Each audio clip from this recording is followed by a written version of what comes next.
Uyg'ur yozuvchisi Jaloliddin Bahramning Xinjiang xalq nashriyati tarafidan nashr qilingan Omad va Ofat nomli romani.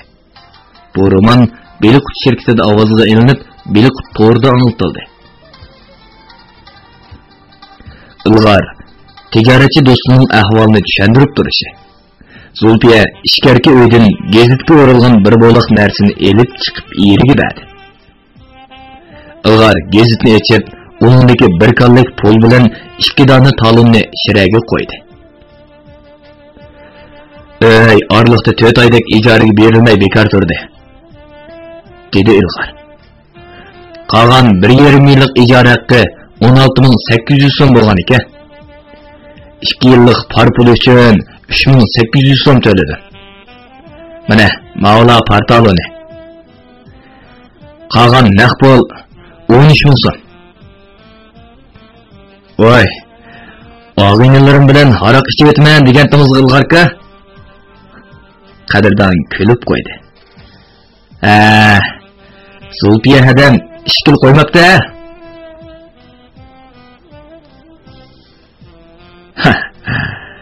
İçib o'tay degan, lekin biz haqda omonatga xiyonat qilma degan bir ulug' so'z bor emasmi? Shuni qo'xta. Amsa, ma'lum ishchi. Qadrdon bir bog'lim pulning ustidagi parcha 3000 so'mni Ilg'orning oldiga qo'yib qo'ydi. Bu yetmasa, men yana bormi?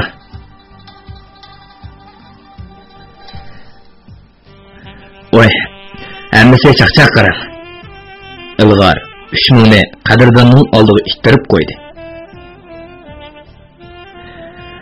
Nahayat kelgan xaridorlarga ijaraga berib qo'ydi. Uningga tapana qolsam, oyan kechdan nima taqim qildi meni? Voy, siz buni rostli tapanaqqa deb tushunib qoldingizmi? Qadrdon Ilg'orning chiroyidan rostli olmaydiganligini his qildi. Bo'cha qaraq aka, yangi tug'ilgan boboqning ko'rimligi uqdingizmi? Sizga tapanaqqa nari turibdi? Zulfiyada ilma? Qadrdon 3000 so'mni pörlapla Zulfiyaning qo'liga tutqizdi. Zulfiyada qizchaqning ismi nimada? Adiba. Men uchun Adibaga eng chiroyli kiyimlardan ep beringizmi? Oy, amsa sizga rahmat. Zulfiya to'zit qilib o'tirmadi. Deganingizni qilaman. Xotin haq degan pulga to'lmaydi-da, dedi Ilg'or Zulfiya ishkarki uyga kirib ketishi. Qadrdon, endi uyingiz to'g'ri gap qilaman. Zodi satamsiz yo'q. Sizning yaqin og'ingiz tanglik sog'an bo'lsa, yo'q desam bo'lamdi. Og'inimizning uyi Echivich rayoniga to'g'ri kelib, chiqib o'tildi. O sening bilan qo'shni o'tirman, uning ustiga uy ko'nglimga yoqdi deb turib oldi. Bo'pti Ilg'orga, o'zingiz o'tirdi kelishtirib savdo qilib qo'ying. Qoida bo'yicha har ikkimizdan 5-10 ming choy ichamsiz. Choy pay deganni qo'ying. Har ikkinglar rozi bo'lsanglar bo'ldi. Amsa bosin deb ketma. Ilg'or qadrdonning ko'ziga qaradi. Sizning pishqan bahoyingizni bilib olib, ondan og'inam bilan paranglashay. Bunga so'zlash ketmaydi, dedi qadrdon.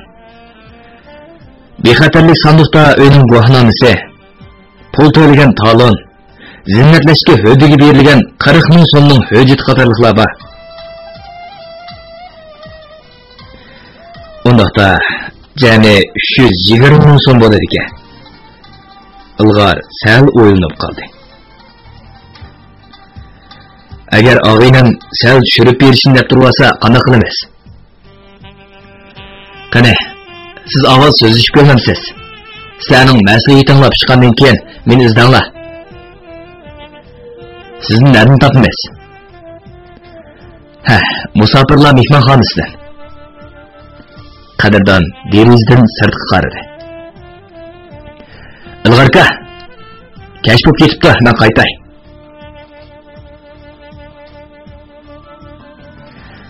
Bexatarlik sanduqingizni 4 odamga ko'tarib, uyimga chiqib, balkonga qo'yib qo'ydi, dedi Ilg'or qadrdonni uzitib chiqib. Uningni xotirjam bo'lingmi?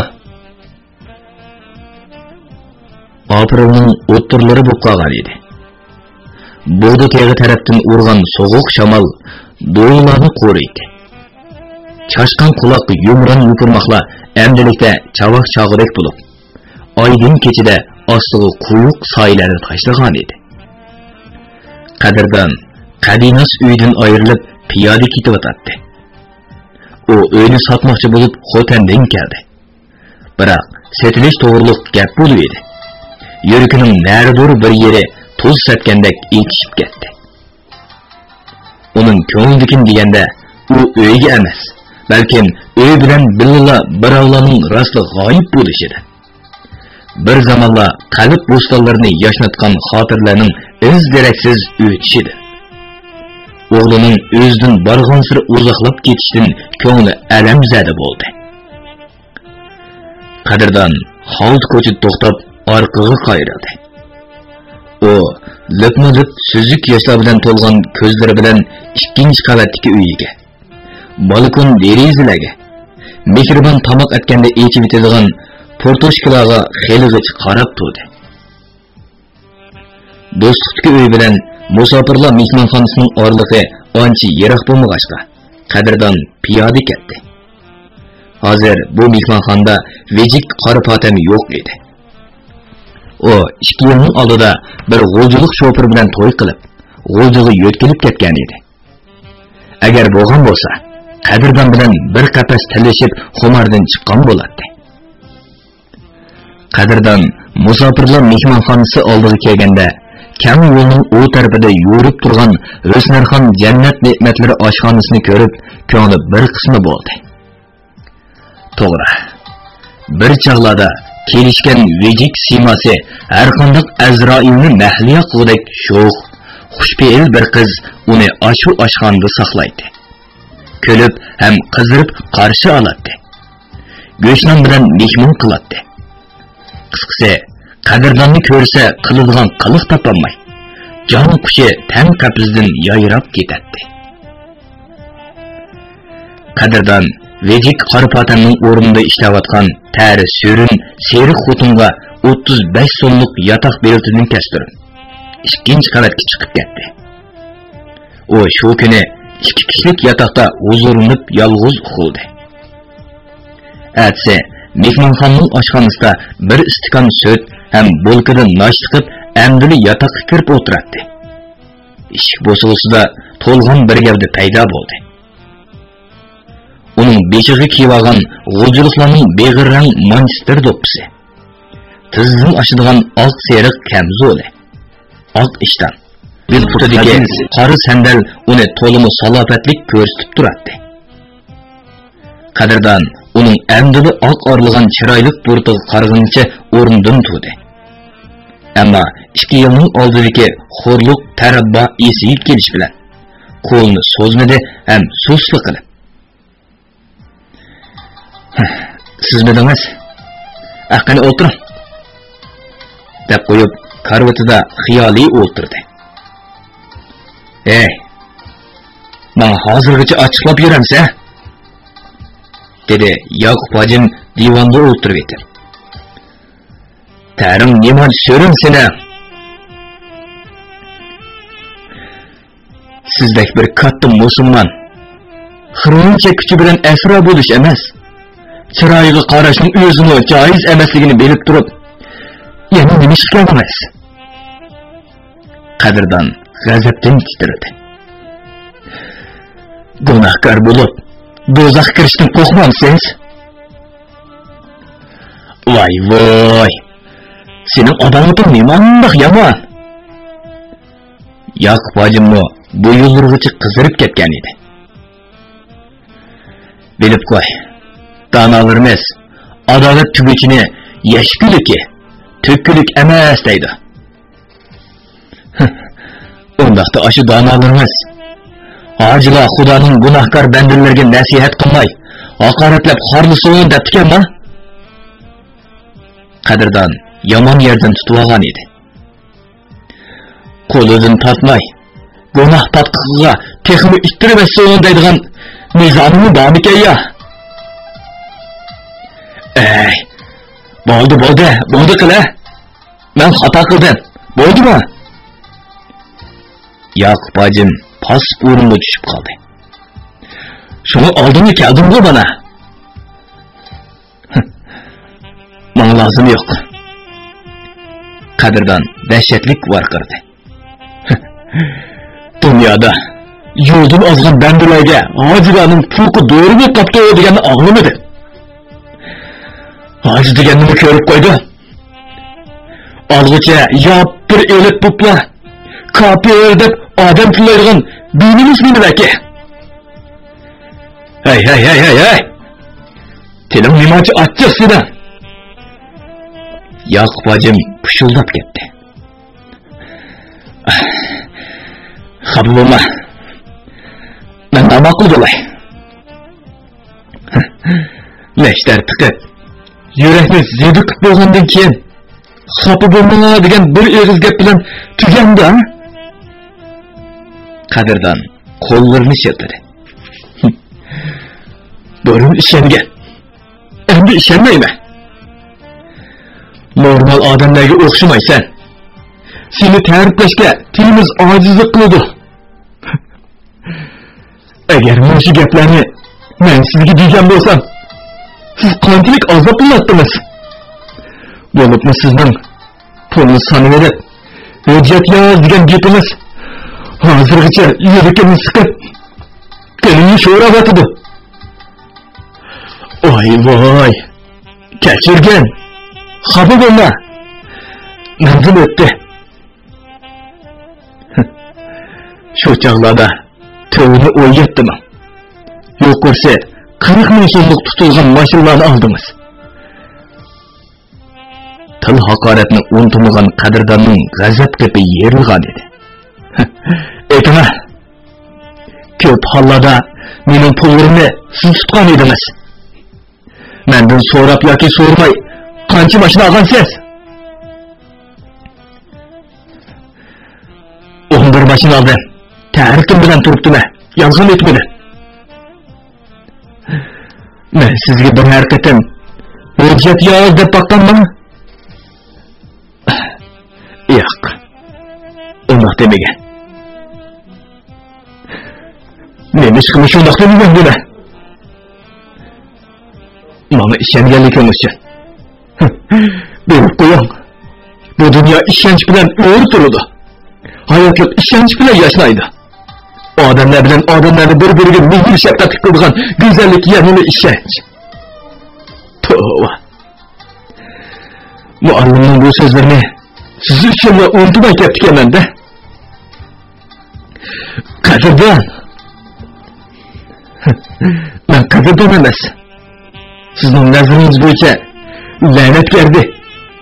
Bunu şunda salkırıyorum. Kadirdan tazlarıga ceyneklerini koygunca yüzünü kamallap ön selip yığılıverdi. Allah'ım! Ben yokumluk kesel bağlı bu. Ben tutkan kalemle kağızda tutup ahlat sandığı taşlayanlarını kandaklı unta. Kaçanlı unta. Peki senin bilen boğan bu adam kentin işip kettiği değiştirici. Oldu Kadirdan. Şu çağda koridorda yığılatmağın avazını anlap ben Xudan acep bu iştihatlık yakıştık bir balıydı. Onun da şafaat kollarını sozup bozak tütüllerden kutkuzu alıp yığılap durup tilak tiledi.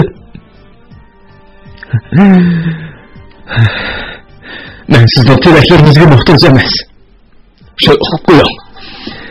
Sizden tilaklerinizde Xudayı mahbul görüp meni cennetke kirgizmekçi bolsa ben cennetni terk etip udul dozaq kirme.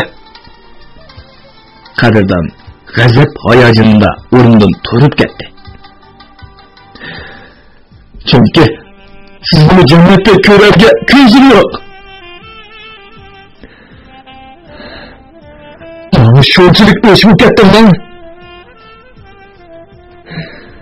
Men sizdagi hojimning diyonatidan gumonsizman. Zihniyatlik o'qirmanlarimning muborak xotirasida bo'lishi kerak. Qadrdon qoqchilik qilgan chog'li xazinasi Janubiy Shinjongning har qaysi joylaridan kelgan nomrod dehqonlar. Qo'li qisqa tijoratchilar qoqlarini o'tkazish ipini topolmay, necha oylab yetib ketib, qatma-qat ziyonlarga uchrab ketadi. Ba'zilarining qoqlari qurib, qurt tushib ketsa, ba'zilarining nam tortib sesib, ko'kirib ketadi. Daga ularning mol besiz supullariga, omborlarga to'laydigan haqqi, osh tamaqi, yotiqi qatorliqlarning chiqimi kundan kunga eshib boradi.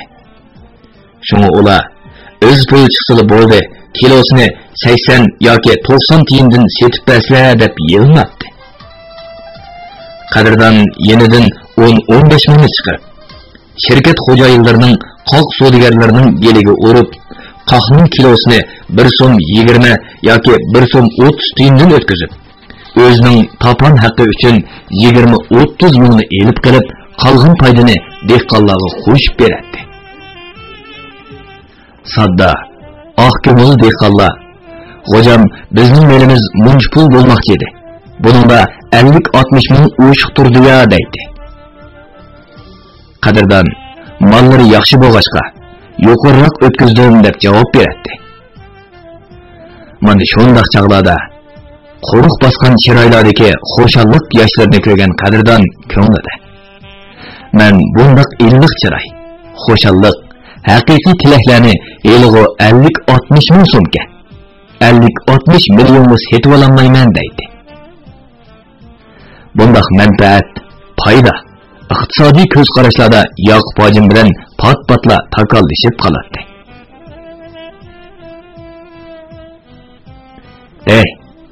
Xalqlarning degan bahosidimi, yana tushirib hisob ko'rsatib, hamma foydaga o'zing ega bo'lishing kerak.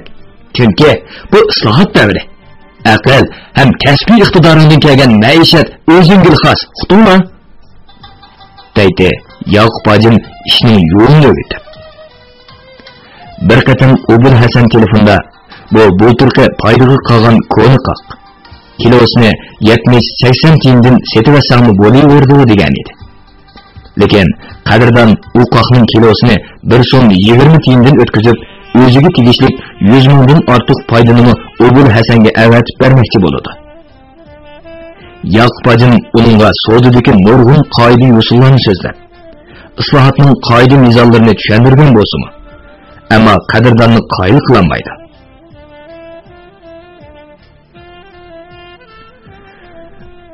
Men bir odam kunim ketib boradi degan qadrdon kulib turib. Lekin Obul Hasan kam nurg'un odamni boqidi. Shirkatda biror odam ishdan qoldirilsa, ularning bolalarining yig'i-zoriga chedig'ili bo'lmaydi. Endi o'qirmanlarimizga qadrdonning Yoqub hojimni sizdek hojimning diyonatidan gumonlanaman degan so'zi tushunishib bo'ldi-ku deyman.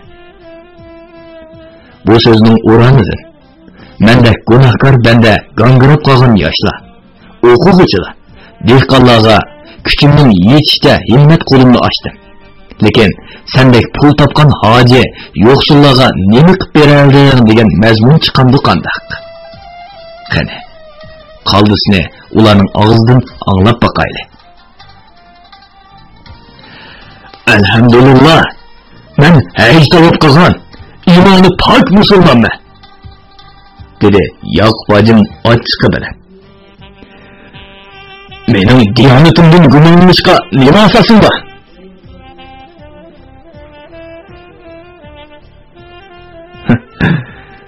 Gapga gap to'g'ri kelganda otangdan qolma deb tikan hoji. Qadrdon to'limi tamkin edi. Siz mening pullarimga olgan 11 mashina bilan necha yil nefat, oq o'g'it, paxta, qurilish materiallari to'shib, millionlab pul topdingiz. Shundaq-ku? Shundaq. Agar iymoni pok hojim bo'lgan taqdirda, sening pullaringga olgan mashinalarning barkitidan hozir 60 mashinalik bir kolon qurib oldim. Rahmat sana deb minnatdorligini bildiramdi yoki boy bo'lib olibda pulingni sanab ol, hujjat yoz deb buyruq qiladi. Yaqub hojim terlab ketdi. U haqiqatan o'zining to'limi yo'lsizlik qilganligiga, aql bilan emas, hissiyotning kayniga kirib o'tkazgan savalliklarga o'kinmoqda edi. Hozir bir qism pul topgan ma'rifatparvar boylar maktab siyotidir. Yetim yesirlarning beshini silovatidi. Ba'zilari ko'rik yasab, yo'lga ishlayotidi. Dedi qadrdan sal paskari tushib. Bu qatam kentimiz sho'rvoqqa borsa, kent boshlig'i boshlang'ich maktabning 2 sinfi o'rilib ketgan. Yaqub hojim hisoblab 6-7 ming so'm ketadi ekan. Men soldirib beray degan edi. Vaqti yo'qmi yoki unutib qoldimi? Bir necha qatim keldi. Lekin jimjitlik ketib qoldi dedi. Pul xashigingiz kamigandan keyin ularni aldab nima qilasiz? Bilib qo'ying. Xiridarsiz juvon ishqi yaloq degan gap bor. Xalq xiridarligini qilmagan har qanday boy xalqning nazaridan qoladi. Yaqub hojim terlarini sürtib ulgurtanmadi. Qadrdonning deganlari jeniba gaplar edi. Ras. Hozir bir qism ma'rifatparvar, xalqparvar, diyonatlik boylar xalq og'zida doston bo'lib madihlanayotdi. Xalq qalbidan o'rin olgan bir tal yo'purmoqmi mangu unutilmaydi. Ulardan boshqa boylar yo'qmi? Bah. Ular birni 100 qilish qo'ydi. Soda saray, restoran, qavoqxona, bazmixonalarni quryapti. Bundaq boy bo'ldimay, mundaq beydimay deb televizorlarda so'zlayapti.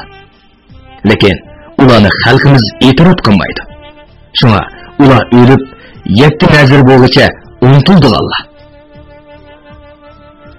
Endi qadrdonni ishdan batari silkishlab, xo'rlab ketgan Yaqub hojim bugun nemishqa uni izlab kelib qoldi? Yoki uni deydigan aytidigini chala qolganmi? Yo'q. Undaqmi deb ketgili bo'lmaydi. Hojim deydi ekanmiz. U xom tutangan inson. Makka Madinani bir qatim ko'rgilab kelganga, Xudoyim uning kallasiga o'chim-o'chimlab aql idrak zarlarini qochilib qo'ymaydi. Shundaq bo'lgan bo'lsa, o'zining bolasidek odamdan shuncha baloyi battar gaplarni eshitib o'ltirmasdi. Yaqub hojim necha yildan beri nurg'un to'y malika, choy, nazar, o'tirish so'rovlarda bo'lish jarayonida nurg'ulg'an haqam soylarining tanbeh, kino qudratlarini ko'p anglab ketdi. Ular Yaqub hojimning tez beyishdagi sirini obdan bildiganlar edi. Yaqub hojim, eliqi qaqchi balani Xudo xolis rozi qilganlar. Foydadan 1 million ayirib bermasa, Xudomi ravo ko'rmas. Bah. Nima degan qo'li chiqib bola o? Anlasak, o balning beshiga kun tushibdimish. Beshin silab qo'yganlar. O'ziga xazina yo'llarini echib bergan saxovatchiga himmat qo'lni so'zmasa, uning imonsiz munofiqdan nima farqi bo'lsa? Obro'liq savdogarlar, katta boylar, bilimlik zotlarning degan bu gaplari Yaqub hojimga ornumus tarafdan xuddi bir hongdan ittirayotgandek zarba bo'ldi. Bo'libmi, Xudo xolis rozi qilganlar, 1 million berganlar. İmansız munofiqdan nima farqi degan gaplar uni vijdon azobida o'rtadi. Yaqub hojim unda qilish u yoqda tursin. Qadrdonni hayvondanmi battar xo'rlig'in tursa. Albatta, ko'nida bar tovuqim, yon tovuqim deb bekor etmagan. Lekin Yaqub hacım yan tavıqım deb bakmadı. O öz vaqtida qadrdonning bar tavoqlarini yapbir deb olayverdi. O tavoqlarning sharofatidan maishat ko'llariga ko'mish, zarna iqib kirdigan eriqliq qizilib bo'lgandan keyin rahmat hashqalning o'rniga kofir deb tiladi. Cho'nqurroq o'ylaganda o'zi tozini yeb tozliqiga o'ltirib qo'ygan kofirning ishini qildi. Yaqub hacım bu qatim Xotanga berib Abbas Xayrigullardan qadrdonning holining xarobligini angladi. O mushu fursatda yan tavıqan deb gunohini yuyishni o'yladi.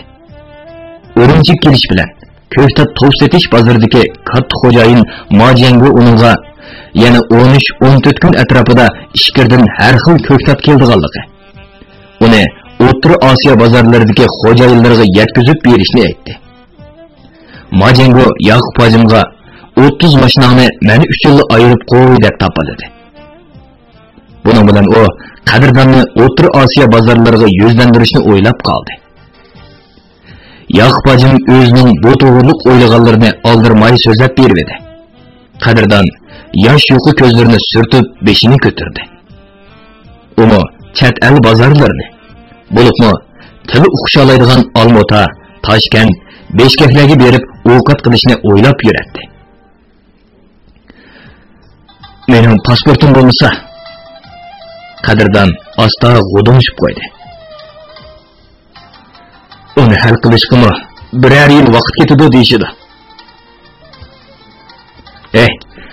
Pasport bijirdigan yerda mening bir xanzo tunishim bor, dedi Yaqub hacım. O bir hafta ichida chiqarib berdigan bo'ldi.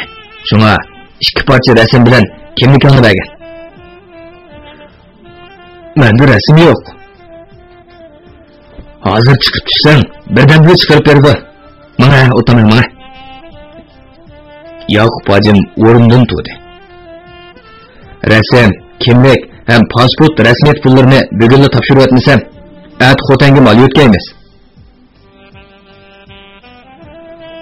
Pasport sizga po'g'ri chiqqanda shuni azrayotgan gap. Yaqub hacım qadrdonning chiroyiga qarab qo'ydi. Sana at 50 ming so'm berma. Menki po'g'cha Adidas, Montana degandek mallardan ag'ashtirgan. Pullarimiz lazım emas. O'zim hal qilaman. Men hujjat yozishga bekmi o'sh. Vay. Yaqub hacım terikdi. Bir ishni tutib olsam, 2 yildan eshak yilgacha yejilaydi ekansan, ha? Hamma odamni o'zingdek chaqiraversan bo'lmaydi-ku. Men eski, men yomon, bo'ldimi? Siz hacim tursunuz. Xudoyning jannati bandisini eski bo'landa. Ya Allah. Senin mushu og'zingda. Yaqub hacım to'yuqsizda bir ishni o'ylab qoldi. Aras, tasqaptidan unutib qolg'ili. Elika bir yili Xolmat qarimdan olgan hujjatni saqlab qo'ygandan. Bugun kech yoki ata mendan evojimi? Nem qilma uni. Xolmat qarim hozir pat-patli o'rimchiga paydo bo'ldi-ku. Uningdan 60 ming so'm pulini evamasang, keyinchi olamaysan. Nemishqa? Xolmat qarim hozir xuroyin etkatsizga. Uningga tasoddifiy biror peshkalik yetib qolsa, shuncha nurg'un pul itga mant tashlab bergandek qadrsiz yo'qaydi. Siz uni 30 par Qur'onni yodag'a davatdingizmi? İmoni komil odamni xiroyin etkatsiz bo'landa? Bo'ldi. Zardik tilan yana usulga tushib o'tadi-ku. Yaqub hacım bilan qadrdon mehmonxonadan chiqib do'stlik oldiga taksida bordi. Chunki pasport, kimlik va har xil kinishkilar ishlangan rasmlarni soqchi rasmxonasi tarqatdi. Hacım tez chiqarish rasmiyati bo'yicha pul to'lagan edi. Birdan chiqarib berdi. Ular rasmxonadan chiqqandan keyin Yoqub hojim yana taksi yollab, qadrdonni musofirlar mehmonxonasi oldiga tushirib qo'yib, o'zi pasport bejarish o'rniga yurib ketdi. Qadrdon uning orqasidan birdan qarab turgandan keyin beshini yenikini chayqab qo'yib yotqizib menishi. Musofirlar mehmonxonasidan ilg'or bilan 35-36 yoshlar chamisidagi pakar, semiz, yosh turiblar, cho'qi chochlari qonmagan oq pishmoq bir odam hosirab chiqib kelishdi. Ular qo'l elishib ko'rishgandan keyin ilg'or og'aynisini tanishtirdi. Qadrdon, bu tunugun men sizga gapini qilib bergan savdogar og'aynam Rishod Eli bo'ladi. Hozir bizni uyga borli. Ular taksi bilan ilg'orning uyiga borgandan keyin qatmon savdogar ham dallollardek uzun talash tortish qilib o'tirmadi. Qadrdon uyni 280 mingga berib etdi. Zimmatlashib ketgan 40 ming so'm pulni ilg'orning yuzini qilib olmaydigan bo'ldi. Ilg'orka, bu 5 ming so'm sizning choy pulingiz. Qadrdon pulni uning oldiga qo'ydi. Az bo'lsa ko'pga tavob qilib olasiz. Xijillik ilkir qolgan ilg'or choy puli olmayman degan edi. Qadrdon qadimdan tortib kelgan an'anani buzsangiz bo'ladi deb aybladi. Opla, dedi Rishod Eli. Siz ishni buzdingizga. Mataxa choy puli uchun 2000 so'm bersam bo'ladi deb turibdi. Anlasam savdogarkansiz Rishadka. Eg'ir savdolarda pichilgan bahoning necha persenti choy puli bo'lganligini obdan bilsizg'u deyman. Kelsa og'ingiz ketadi. Yatloq ketmaydi. Texim man qarganda siz ko'proq berishingiz kerak. Nima ish qilsangiz? Oldin putding, sotding putding degan gap bor. Men go'harimni yuturdim. Siz go'harga erishdingiz. Og'inlar, men o'qituvchilikni tashlab dallol bo'lsam bo'g'dakchi bor, dedi ilg'or kulib. Birdamdala 10 oylik maoshim chiqib qoldi desa, qadrdon uyni necha pulga setib, pulni sog' topshirib olganligi. Bundan keyin bu uy haqida hech qanday da'vo dasturi yo'q ekanligi haqida hujjat yozdi. Bu hujjatga har 3 yilisi ismini yozib, ismi ustiga qizil so'riq bilan barmoqini bosdi. Ondan qadrdon balkonga chiqib, bexatarlik sanduqni ochib, uyning guvohnomasini berdi. Qadrdon, dedi Rishod Eli. Bu bexatarlik sanduqingizni menga setib bergan bo'lsangiz, biz savdogarlarga to'liq muhim ekan. Ilg'orkam 4 odam bilan jafo tortib akirib qo'yibdi. Mushu odam bersa ishirtam. Lekin uni setib yursam sat bo'lar.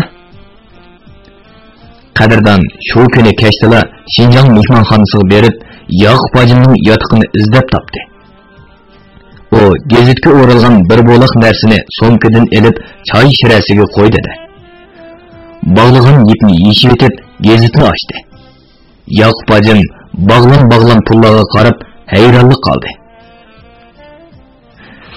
Do'stlikka uyni setib etdi, dedi qadrdon ta'rifini surtib. Bu 150 ming so'mni dadam bilan onamga og'ash keting. Ularni to'limi chiqimdir qilib etdi. Uyni necha sotding? Og'am pulni sotdi. Zimmatlashib ketgan 40 mingga eg'izlashmadi. Mundaq degan. Yoqub hojim qaltisqo 40 mingni mayli degdek bo'ldingmi demoqchi edi. Lekin qadrdonning og'zining echilishidan qo'rqdi. Pulni naqtagan bu. Ras 2 yillik ijorasini olgansa? Oldi. Pasportdan 10 kunda chiqdi, dedi Yoqub hojim istikonga qaynoq suv quyib. Shu joqcha erishib tegishlik mollaringni ep bo'l. Eng yaxshisi, aş tarafda ticaret qilganlardan so'rab, tez o'tadigan mallardan oljima. Qadirdan atisi atigan Yoqub hojimning oq o'g'it bosgan mashinalarini Xotanga yo'lga selib etib, musofirlar mehmonxonasi ham muhojirlar mehmonxonalariga berib, O'rta Osiyoda savdo ishlari bilan shug'ullanayotgan ham shu yerdan tuqqan yo'qlab kelganlar bilan paranglashib, dastlabki hukmga ega bo'ldi. Shunga u yakshanba atigandala ko'cha avtobusiga tushib, Xualin top setish bozoriga oldi. Hozir ko'chalarda yengil qatnayotgan avtobuslar egiz ham ko'rkam bo'lib, ko'rinishimi hayvatlik edi. Bo'libmi, derizalari nihoyat cho'ng bo'lib, hech yepishqa bo'lmaydi. Deriz tövüde o'tirgan Qadirdan birdilla akasiya daraxtlari o'tirsidagi oyoq yo'lda bolasini yetlab bakmi tez ketayotgan Mehribonni ko'rib qoldi. U rostilla shuni emasmi deb ikki o'yliq bo'lib, aynakdan sinchilab qarayotganda, xuddi Tangri uningga xayr xizmat qilayotgandek avtobus oldidagi mashinani yondosh uchun suratini ostlatgan edi. Qadirdan sakrab turib ketdi. Mehribon deb varqirgancha avtobusning oldiga yugurdi. Bu chaqda avtobus nihoyat tez ketib o'tdi. Şoför, mashina to'xtat. To'xtat. To'xtashga bo'lmaydi. Varqirdi Hanzo şoför. Jariman oladi. İşine qilat, ishni. O'yin keldimi? Qadirdan ichi siqilib jiddiylashgan sari avtobus xelini mengib to'xtash bekitiga kelib to'xtadi. Qadirdan avtobus palanpaydan birni sakrab yo'l chetiga tushdi. Orqaga qarab chapdi. U o'ra tirilishiga qaramay sarangladek shundoq yugurdiki, odamlar uni saqchilar qo'llab kelayotgan o'g'ir o'xshaydi deb o'zlarini chatga elishdi. Lekin Qadirdanning bu jon pidoligi quruq ovogarchilik bo'lib qoldi. Mehribon bilan Qaysar hech yerda ko'rinmaydi. Shundaqdimi Qadirdan birdi oldiga, birdi kayniga, ba'zida yondagi xolt ko'chalarga asabiylarcha yugurmoqda edi. Bola yetilgan yoki bola ko'targan ayollarni ko'rib qolsa, qora targa cho'milib, hosirab yetib keladi. Qo'rqib ketgan ona bolaga qarab kechirim deydi. Yoki xafa bo'lmang, bir kimga o'xshatib qoptiman deb o'zini so'raydi. U kechda yotoqqa borganda Mehribon ham bolasini ko'rganligi haqida Elimjonga so'zlab berib, uning maslahatini olmoqchi bo'ldi. Qadirdan ana shundoq bir oldiga, bir kayniga yugurib, ayoli bilan bolasini izlab yurgan bu daqiqada ko'cha avtobusining eng oxirgi o'rinligida o'tirgan Mehribon 4 yoshni tugutish oldida turgan o'g'li Qaysarni bag'riga bosgan holda yekan ko'lga ketib o'tadi. Tugilib qolgan ona bolaning boshlari go'yo odamlardan bezor bo'lgandek yerdan ustun qaramaydi. Mehribonning ko'zidan tomgan ikki tomchi yosh bara-bara sirg'ib lav izlariga singib ketdi. O ikki tomchi yosh nodonlik etaklariga tug'ilgan bu notavonning bir yildan beri ko'rgan fojialik qismatlariga guvoh bo'la oladi. 29-bob. Biz oldingi bobimizda ko'ngli qizining kalti ishtini ham bag'irdig'idagi pul chekida qolgan Abu Bakri Mehribonni o'z uyiga elib ketish qo'ydi. Oxirgi zaharlik planini ishga oshirishga bel bog'ladi deb o'tgan edik. Mana shuningdan beri 1 yil o'tibdi. Abu Bakri razil maqsadiga yetaldimi yo'q? Yetgan bo'lsa, Mehribon qandoq dishvorchiliklarga mubtalo bo'ldi. Bu bizga qarang'i. Shunga biz orqamizga qaytib, Seriq uy echib etish rayoniga boraylik. Mehribonga yordam qo'limizni so'zmasaqmi? Hesdoshlik, xayrixohlik qilsaqmi hisob. Chunki hadisda azob chekuvchilarga ich og'ritishning o'zi savobdir deyilgan. Mehribon bilan Akbarning kavobchiligi raso ro'naq tepayotgan kunlarning birida. Ularning o'qitiga tuyuqsizlar ushib tegdi. 2-3 kunga qolmay xaridorlar bara-bara aziyib, keyin to'zib ketdi. Hatto odamlar kavoblarning peshidan o'tmaydigan, o'tgan taqdirdimi eg'iz burnini etib olib mang'adigan bo'ldi. "Öde", dedi Akbar ko'zlariga yosh erib. "Bizning o'qitimizning yaxshi bo'lganligini ko'rolmaydiganlar borki. Qanday deysa? Bozor ichida bizni ko'pga eshak go'shti o'rlashtirib sotdiki, ularning uyining orqasiga kuybilgan eshak pochoqlarini itlar so'rab chiqibdi degandek gaplar taqitibdi. Oy Xudoyim, qanday imonsizning topgan gapidir bu?" Mehribonning lavlari titrab ketdi. "Hamma odamning rizqi o'zi bilan birlig'i. Nimachi dushmanlik qilgandi?"